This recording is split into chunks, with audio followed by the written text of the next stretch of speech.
What is a mutual fund? Now let's say you and your friend decide to invest money together so that you can buy more and highly priced investments that you would otherwise not be able to do alone.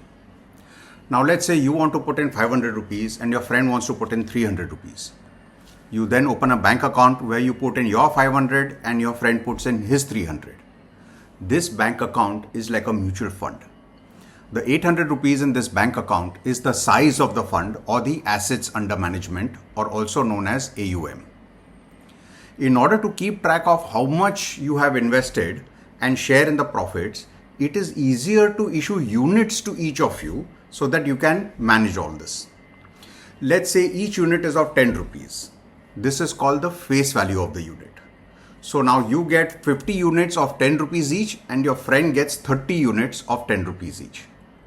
But you and your friend don't know much about investing.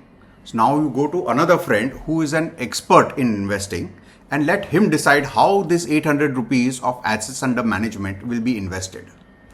That expert is the asset management company or the AMC that manages the fund. For managing this fund, your expert friend or the AMC will charge a small fee called the total expense ratio or TER. So the amount available for investment now is 800 rupees less the fee charged. Now you also tell your friend that you may want to remove the money at any time and hence he must value the investments every day. So the expert values the investment every day at the market price. The value of this investment less all the expenses and charges is then divided by the total number of units to arrive at what is called the net asset value or NAV of each unit. This way you have the flexibility to sell some units back to the fund, which is called redemption, and get the right value for that.